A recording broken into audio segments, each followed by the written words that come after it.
तो आज की वीडियो में हम जानेंगे कि दारमा वैली में पंचाचूली बेस कैंप के पास हमने कहां पर कैंपिंग किया था और इन खूबसूरत पहाड़ों के बीच में गर्मा गर्म मैगी का भी आनंद लिया था। और उसके बाद में मैं आपको यहां पर अपना टेंट सेटअप और कार कैंपिंग सेटअप भी दिखाने वाला हूं। और रात में हम यहां पर खाने के साथ में बॉनफायर भी करने वाले हैं। तो हमारी कैंपिंग लोकेशन कौन सी है जानने के लिए हमारे वीडियो पर हमारे साथ बने रहिएगा। तो चलिए आज का वीडियो शुरू करते हैं। और जैसे कि पिछली वीडियो में आपने देखा ही होगा कि हम लोग दांतू विलेज गए थे, जहाँ पर हमें कैंपिंग में खाना पकाने के लिए आलू चाहिए थे। और वहाँ पर हमारी यहाँ के गांव वालों से भी मुलाकात हुई और साथ ही साथ हमने आपको यहाँ के कुछ होम स्टेज भी दिखाए थे। तो यदि आपने मेरा पिछला वीडियो नहीं देखा हो तो उसे ज़रूर से चेकआउट कीजिएगा। उसकी लिंक आपको नीचे डिस्क्रिप्शन में या ऊपर आई बटन में मिल जाएगी। और जैसे पिछले वीडियो में हमने आपको बताया ही था कि हम लोग दांतू विलेज के पास जो ब्रिज है वहाँ पर कैंपिंग करने वाले थे, लेकिन वहाँ पर हवाएं काफ़ी तेज़ चल रही थी। तो उस वजह से हम लोग थोड़ा सा पीछे आ चुके थे। जहाँ पर आने के समय हमने ये बड़ा सा ग्राउंड देखा था जहाँ पर ये ब्लू कलर का शेड है। तो अभी जाकर पता करते हैं कि वहाँ पर कैंपिंग कर सकते हैं या नहीं। लेकिन जब कैंपिंग की परमिशन लेने के लिए हम उस शेड के पास से पहुँचे तो वहाँ पर कोई था नहीं और वहाँ पर सब ताले लगे हुए थे।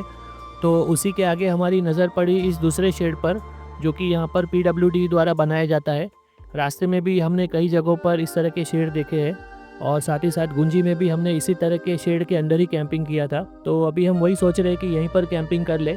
इनकेस अगर रात को बारिश भी आती है तो हमारे जो टेंट है वो यहाँ पर सेफ रहेंगे। और यहाँ से सामने का व्यू भी बहुत ही खूबसूरत दिखाई दे रहा है।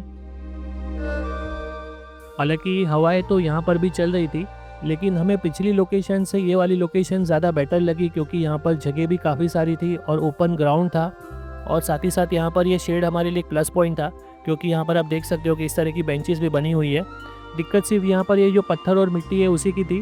तो हमें कैंपिंग करने से पहले इसे साफ़ करना पड़ेगा क्योंकि इस तरह के सरफेस पे तो टेंट नहीं लगा सकते। तो सबसे पहले हमें यहाँ पर थोड़ी सी साफ़ सफाई भी करनी पड़ेगी।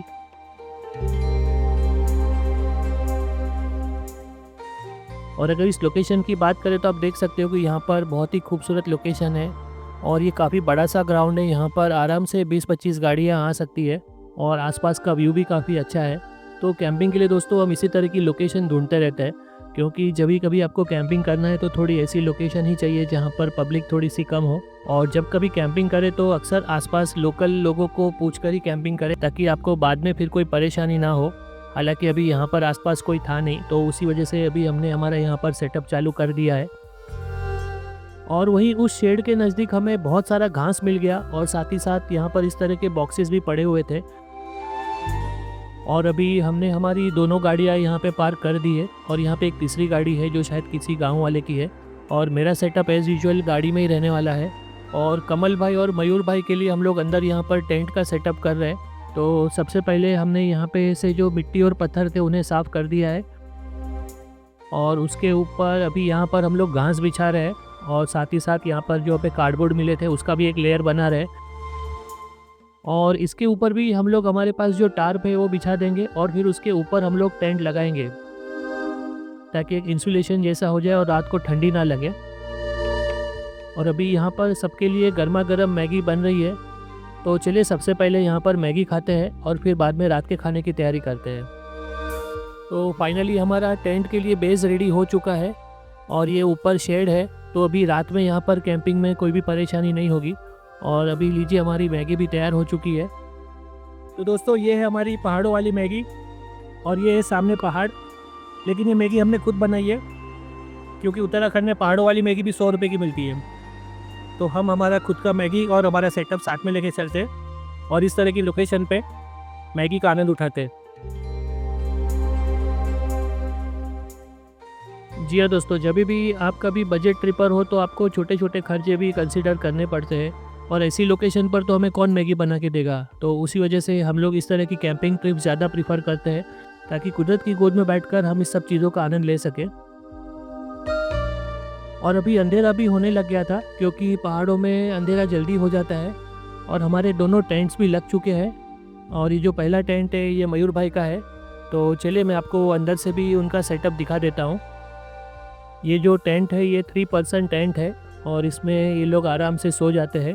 और अंदर की तरफ इस तरह से ये पूरा इन्होंने मैट्रेस डाल दिया है और उसके ऊपर स्लीपिंग बैग खोल दिया है ताकि रात में ठंडी ना लगे। और उसके अलावा रजाई और चद्दर भी है। और बाजू में ये कमल भाई का टेंट है। और टेंट से बाहर निकलते ही आपको ये खूबसूरत व्यू दिखाई देता है। और वाकई में दोस्तों ऐसी जगह पर कैंपिंग करने के लिए नसीब चाहिए।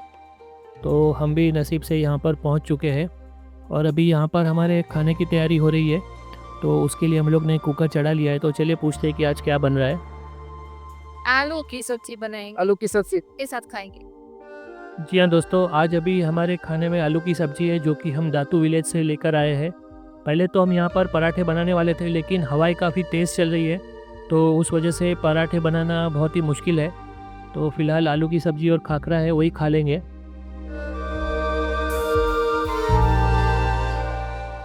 तो अभी यहाँ पर कमल भाई का और मयूर भाई का सेटअप कंप्लीट हो चुका है और अभी मैं अपना सेटअप कर रहा हूँ अपनी गाड़ी में। और जैसे कि मैंने आपको बताया था कि ये महिंद्रा की XUV 500 है और इसी में हम लोग का बेड का सेटअप होता है।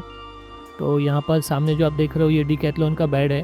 अभी उसको हम यहाँ पे बिछा देंगे और उसके ऊपर एक स्लीपिंग बैग आएगा जिसको हम खोल के लगा देंगे और उसके ऊपर एक कंबल आ जाएगा। तो चलिए आपको एक एक करके दिखाता हूँ। तो सारी सीट्स को फोल्ड करने के बाद में सबसे पहले हम लोग इस तरह से ये टार बिछा देते हैं ताकि जो इन्फ्लेटेबल बेड है वो सेफ रहे। और फिर उसके ऊपर यहाँ पर हमें इस बेड को फैला देते हैं।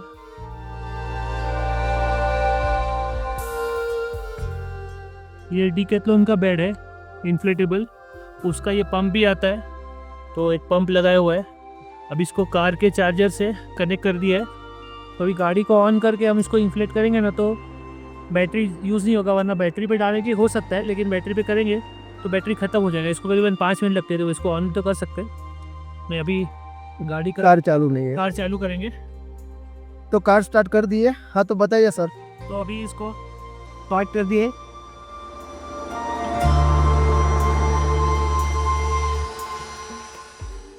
और इस पर इतनी छोड़ देंगे तो अपने आप ये 2 मिनट में फूल जाएगा। तो अभी ये हमारा बेड इन्फ्लेट होना शुरू हो चुका है और ये डिकैथलॉन का एयर मैट्रेस है 140 सेंटीमीटर का। और इसकी डायमेंशन की बात करें तो ये 6 फुट बाई 4.5 फुट का है। और आगे की दोनों सीट्स को थोड़ा थोड़ा आगे स्लाइड कर लेंगे तो ये जो बेड है ये यहाँ पर आसानी से सेट हो जाता है। और आप देख सकते हो कि ये पूरी तरह से यहाँ पर फिट हो चुका है। वैसे तो इसमें 2 जन सो सकते हैं, लेकिन हम लोग 3 जन इसी में एडजस्ट कर लेते हैं, हमें कोई दिक्कत नहीं आती है। और गाड़ी में सोने की वजह से कहीं कहीं पर जब ठंड भी लगती है तो इतना टाइम नहीं लगता है। तो ये एक अच्छा बेनिफिट है XUV का, जिसमें पूरी सीट जो फ्लैट होने की वजह से ये सेटअप पॉसिबल है। तो चलिए अब इसके ऊपर और दूसरी लेयर्स डालते हैं तो बेडिंग सेटअप कंप्लीट करते हैं। Okay sir. तो जैसे कि आप देख सकते हो ये हमारा कार कैंपिंग सेटअप रेडी हो चुका है XUV 500 में। हमारे पिलो 3 जन सोते हैं तो 3 पिलो, 3 चद्दर और ऊपर एक बड़ी सी रजाई ताकि रात में ठंडी ना लगे। और ये जो है ये स्लीपिंग बैग है जो हमने यहाँ पे ऐसा प्रोटेक्टिव लेयर डाला है क्योंकि एयर बेड है। तो एयर बेड में आपको एक बात का ध्यान रखना है कि अगर आप ठंडी जगहों पे कैंपिंग कर रहे हो तो एयर बेड में जो एयर होती है वो बहुत ठंडी हो जाती है। तो आपको उसके ऊपर एक लेयर डालना पड़ेगा, क्योंकि लद्दाख में हमारे साथ यही हुआ था। जब लद्दाख में हमने कैंपिंग किया था तो हम लोग ने डायरेक्ट एयर बेड पे चद्दर डाल दी थी, तो हम लोग को बहुत ठंडी लगी थी। तो तब से हम लोग ये जो स्लीपिंग बैग आती है उसको खोल के इस पर डाल देते हैं। तो आज का ये पूरा सेटअप है हमारा, जिसमें यहाँ पर कार कैंपिंग हो रही है। यहाँ पे हमने टेंट लगाए हुए हैं। तो चलिए अभी धीरे धीरे सब खाने की यहाँ पे तैयारियाँ हो रही है और एक लाइट भी लगा देते हैं ताकि अंधेरे में यहाँ पे कोई परेशानी ना हो। और ये पहाड़ों का सनसेट हो चुका है और जैसे कि आप देख सकते हो कि पहाड़ों पे पूरे बादल आ चुके हैं। बहुत ही खूबसूरत नज़ारा है यहाँ पे पंचाचूली का।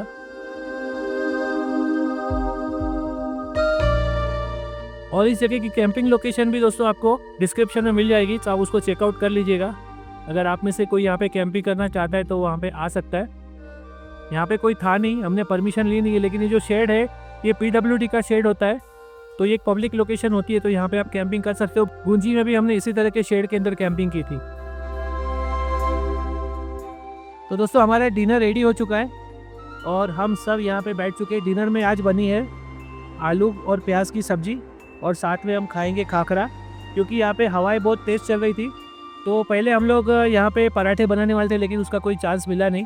तो अभी हम लोग सब बैठ के यहाँ पे खाने वाले हैं आलू प्याज की सब्जी और उसके साथ में खाखरा। और यहाँ पर मेरे बेटे ने बनाया है खाखरा आलू चाट। जब भी कैंपिंग पे निकलते तो कोई नई नई डिशें इन्वेंट होती है, तो आप देख सकते हो ये खाखरा आलू चाट बना है। और इसको ऐसी चीज़ें पसंद है तो खुद ही अपना मसाला वसाला डाल के बनाते रहता है। और अभी हम लोग सब तो एंजॉय कर रहे हैं हमारे रेगुलर आलू की सब्जी को। और ये टेनिया देखो, ये भी खाखरा खा रहा है। ए रियांश, हाय बोलो, हाय बोलो, हाय। और हमारी इस आदि कैलाश रोड ट्रिप के दौरान हमने कई जगहों पर कैंपिंग किया, लेकिन हमें कहीं पर भी कैंप फायर करने का मौका नहीं मिला था। तो यहाँ पर हम ये मौका कैसे छोड़ सकते थे, क्योंकि यहाँ पर ठंडी भी थी और साथ ही साथ हमें ऐसा सामान भी मिल गया जिस वजह से हम यहाँ पर कैंप फायर कर सके। और कैंप फायर से यहाँ पर सबको काफ़ी मज़ा आ रहा था, और साथ ही साथ जो धुआं उठ रहा था उस वजह से यहाँ पर जो कीड़े मकोड़े थे वो भी जा चुके थे।